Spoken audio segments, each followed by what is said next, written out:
Faslun wa yahrumu isti'malu awani adh-dhahabi wal fiddati illa li daruratin wattikhadhuha walau ina'an saghiran kamukhalatin wa ma dhubba bidh-dhahab la yahrumu ma dhubba bil fidda illa dharbatan kabiratan li zinah.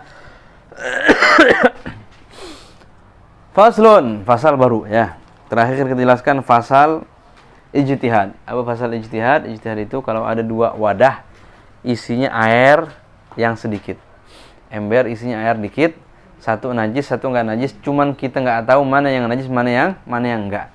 Gimana? Boleh enggak kita pakai salah satu air tersebut? Ya.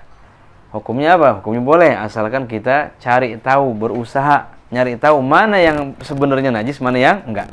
Dengan tanda-tanda yang bisa kita lihat. Enggak boleh ada dua wadah, satunya najis, satunya enggak, ya. Cuman kita pakai itu main tebak-tebakan aja, asal-asalan, nggak pakai cari tahu dulu. Nah, ini nggak boleh hukumnya ya. Sama dengan pakaian atau sejadah, yang satu najis, satu nggak najis. Cuman kita nggak tahu mana yang najis, mana yang suci. Kita boleh pakai salah satunya, asalkan itu harus didahului dengan ijtihad. Apa ijtihad? Cari tahu dulu ya, dengan tanda-tanda, dicium atau dilihat ya, mana yang kira-kira najis, mana yang enggak. Nah, sekarang kita memasuki fasal yang baru. Ini berkaitan dengan masih ada kaitannya dengan taharah. Masih ada kaitannya dengan bersuci. Ada wasailut taharah, ada wasailul wasail. Taharah ini bersuci, wudu, mandi, tayamum, ngilangin najis, ini namanya taharah, bersuci. Dengan taharah ini kita bisa salat. Dengan taharah ini kita bisa salat. Kalau belum wudu, belum boleh salat. Kalau punya hadas besar, belum mandi, belum boleh sholat. Kalau ada najis di badannya, di pakaiannya, kalau belum dihilangin najisnya, belum boleh sholat. Harus wudu, harus mandi, harus hilangin najisnya. Ada wasailut taharah. Apa arti wasailut taharah? Media yang digunakan untuk bersuci. Sudah kita bahas kemarin masalah air, jenis-jenis air, dan semacamnya. Yang ketiga yang kita bahas sekarang adalah wasailut taharah. Wasailut taharah. Apa arti enaknya ya? Kalau wasailut taharah itu medianya. Kalau ini alat untuk media taharah. Alat media taharah. Media taharah ini membutuhkan alat, bukan alat, apa istilahnya? Tempat. Membutuhkan tempat. Contohnya misalkan air kan media taharah. Air ini itu butuh tempat, betul nggak? Tempat buat naruh air. Apa di kolam, apa di ember, atau dari tempatnya langsung di laut, di sungai, di mata air, dan semacamnya. Nah, yang mau dibahas di sini ya, media atau tempat yang digunakan untuk menyimpan media taharah. Tempat yang digunakan untuk menyimpan air. Ini pada dasarnya. Kenapa kok dibahas di sini? Karena masih ada kaitannya dengan air, ya. Alat apa saja atau benda apa saja yang boleh kita pakai untuk menyimpan air, ya. Ember kah? Gelas kah? Teko kah? Ya. Jadi, apakah semua benda boleh kita pakai buat menyimpan air atau enggak? Ini pada dasarnya. Jadi di sini kita akan membahas itu setiap wadah, tempat, bejana, perkakas atau semacamnya. Walaupun kaitannya dengan air itu ya ada sedikit lah ya, karena air itu butuh tempat penyimpanan. Tapi yang kita bahas lebih umum di sini ya. Setiap tempat, setiap benda, setiap bejana, walaupun jarang digunakan untuk menyimpan air. Mangkok, piring itu jarang dipakai buat nyimpan air. Sendok ya jarang dipakai buat nyimpan air. Tapi yang kita bahas di sini lebih umum. Apa saja benda perabotan yang boleh kita pakai sehari-hari? Buat nyimpan air kah? Buat makan kah? Buat kebutuhan kah? Atau yang lain sebagainya. Karena ada sebagian tempat penyimpanan yang nggak boleh kita gunakan. Itu jelas ya. Pertama, pada dasarnya alat apapun, tempat penyimpanan apapun, perkakas apapun, bejana apapun, ya, wadah apapun, itu boleh gunakan selama pertama dia nggak terbuat dari emas, satu ya. Yang kedua, dia nggak terbuat dari perak. Kalau misalkan alat tersebut, perabotan tersebut terbuat dari emas ya, misalkan Wahid punya gayung dari emas, nggak boleh. Gayung di kamar mandinya buat cebok pakai emas gitu ya, nggak boleh ya, nggak boleh. Atau misalkan Wahid punya sudit buat goreng ikan asin dari perak, misalkan sudit buat goreng ikan asin dari perak, nggak boleh, nggak boleh hambur-hamburkan uang gitu ya. Itu yang kedua ya, selama dia nggak terbuat dari emas, satu. Selama dia nggak terbuat dari perak, dua. Yang ketiga, selama dia tidak terbuat dari sesuatu yang najis, ini nggak boleh.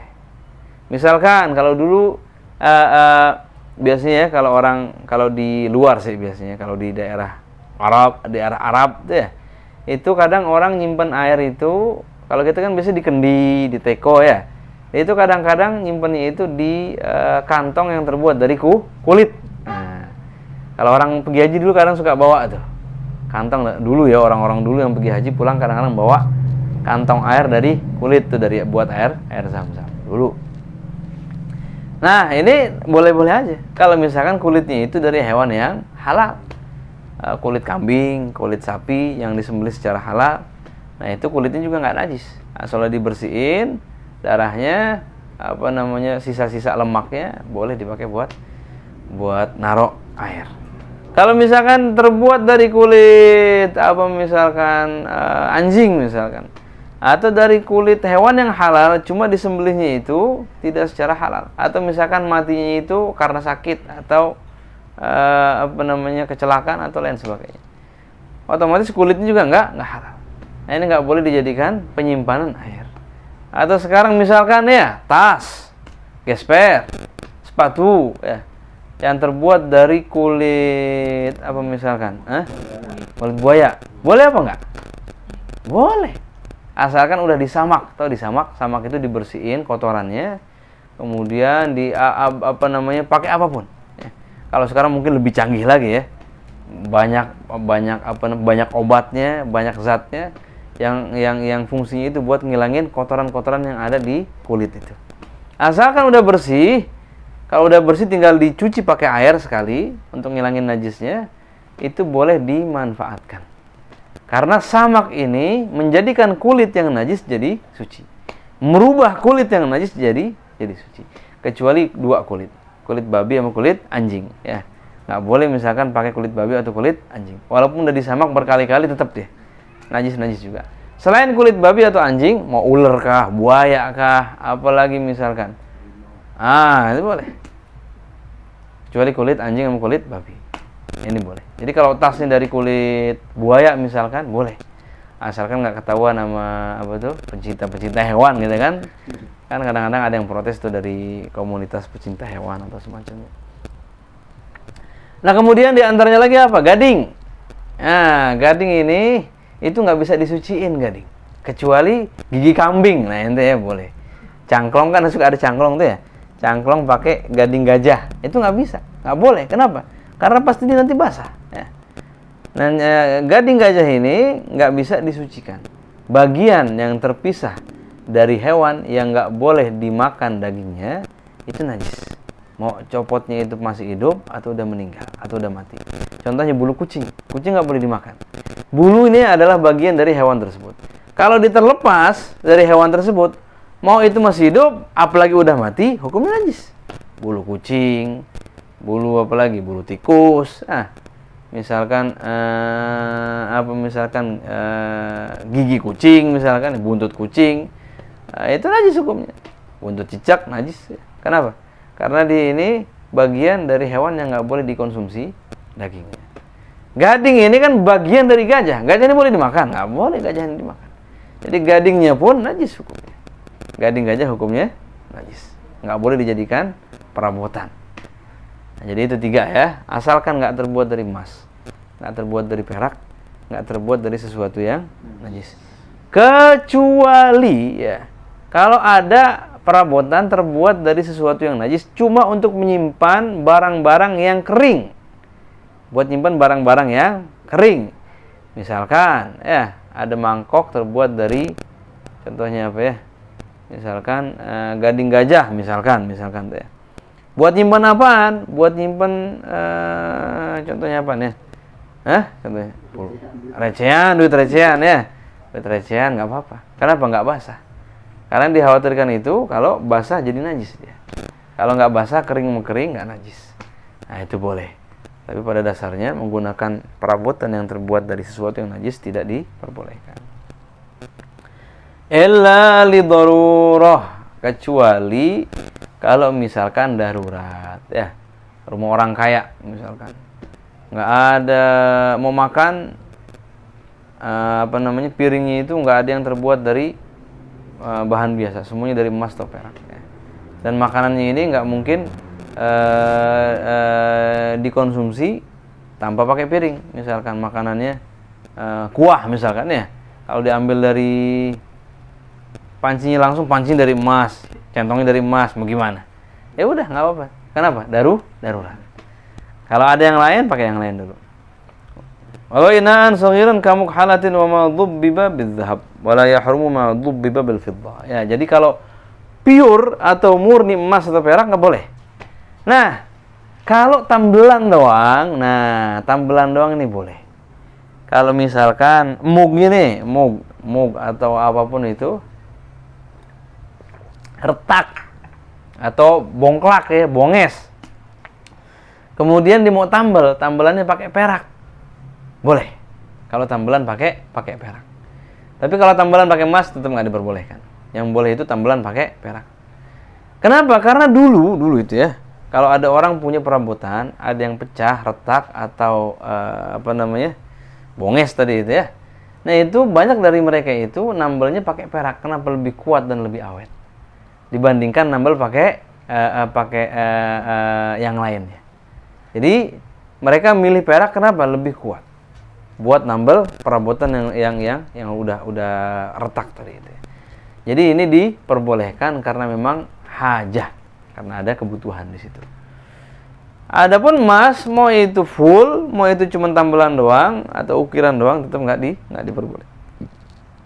Wala yahrumu ma dhubbiba bil fiddati illa dhabbatan kabiratan lizinah. Wa yahillu al mumawwahu bihima idza lam yahsul minhu syai'in bil ardi 'ala nar. Nah, ini ada masalah penting juga ya. Masalah apaan? Nah, ini biasanya itu berlaku pada perhiasan. Ini di perhiasan.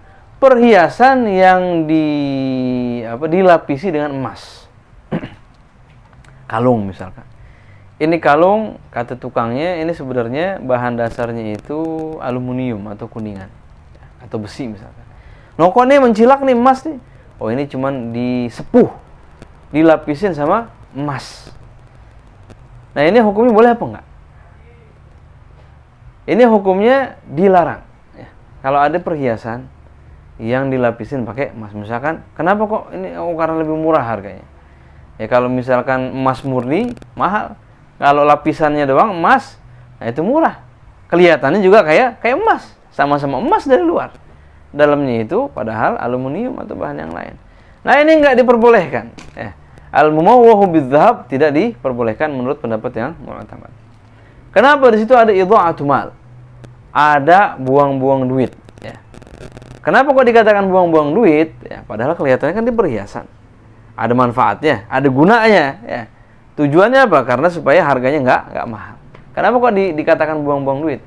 Oh, soalnya kalau perhiasan yang terbuat dari emas murni, ya, kalau kita butuh duit, kita tinggal jual. Tapi kalau yang dilapisin dengan emas, dalamnya itu bukan emas, pertama jualnya susah. Kalau misalkan kita mau ambil emasnya doang, ya, kalau mau kita ambil emasnya doang, itu kadang-kadang malah kebuang emasnya. Ada zat itu. Siapa yang ngerti emas di mana itu ya? Itu kalau emas mau dilunturin tuh ada cairannya. Nanti tersisa cuma emasnya doang. Jadi emasnya kepisah sama bahan yang lain. Makanya dikatakan di sini, kalau lapisan emasnya banyak, sekira-kira ini tadi dipakein apa tuh? Cairan tuh, ada cairan atau apapun caranya yang buat misahin emas dengan zat yang lainnya. Nah, itu bisa dipisahkan. Sekira-kira itu emas yang udah dipisahkan bisa dijual lagi, maka hukumnya boleh. Jadi kalau lapisannya itu tebal, kira-kira kalau dicairin itu masih ada harganya, itu boleh. Kenapa? Masih bisa diduitin, nggak buang-buang duit itu namanya. Tapi kalau misalnya saking tipisnya itu emas, kalaupun dipisahin lagi, nah itu nggak ada harganya, nah ini nggak boleh hukumnya. Nggak boleh. Tapi kalau misalnya lapisannya tebal, itu boleh. Jadi intinya apa? Lihat lapisannya. Banyak atau dikit lapisan emas tersebut. Kalau banyak kira-kira bisa dipisahin, ente kerja diantam kan? Bukan diantam, bukan? Bukan, oh ya. Oh, si Teguh yang diantam ya. Ada sebagian tuh main emas tuh kan ya, ditahu tuh. Bisain antara emas sama yang lain. Kalau kira-kira tebal, emasnya ini masih banyak, bisa dimanfaatkan, masih bisa dijual, boleh. Kalau sangat dikit, enggak boleh. Jadi itu hukum perhiasan, dan ini bukan berlaku di perhiasan aja. Setiap benda yang dilapisin sama emas, hukumnya dilarang. Kecuali kalau lapisannya banyak, perhiasannya. Mau itu kalung, mau cincin, mau anting-anting, ya itu boleh. Nah kalau di kita sekarang, kalau di pasar itu ada nggak orang yang jual perhiasan emasnya cuma lapisan doang? Hah? Nggak tahu? Hah? Yang ada kan biasanya kan karatnya nih, berapa karat ya kan? Kalau dilapisin doang, ada nggak di kita? Ini pada belum punya bini sih, jadi repot juga, dia nggak pernah beli perhiasan ya. Kalau yang yang di toko-toko biasanya karatnya doang, ini ada yang 24 karat, 23. Kalau 24 karat kan dia 99,99% emas. Kalau yang berapa karat tuh cuma 70 sekian persen emasnya, sisanya itu bukan emas. Alhamdulillah, kalau ada misalnya perhiasan dilapisin sama emas, dasarnya nggak boleh. Kecuali kalau emasnya itu banyak, kira-kira kalau dipisahin lagi masih bisa dijual. Ya, kalau kebangatan dikit lapisannya, kalau dipisahin itu, ya memang ada emasnya, cuma nggak bisa dijual juga, percuma. Nah itu nggak boleh, dilarang. Jadi tinggal tanya aja sama yang jualan, ini emasnya berapa persen? Kalau misalkan diinin lagi bisa nggak buat dijual?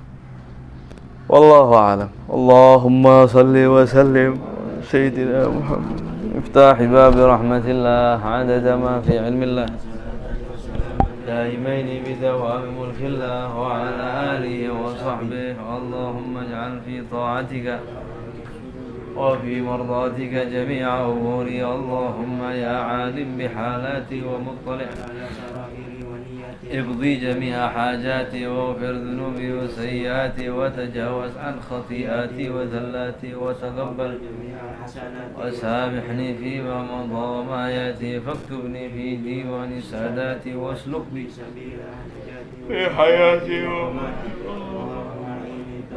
في عطاك راغب في رضاك مستسلم لقضاك واكتبني من أولياك واسلك بي سبيل هداك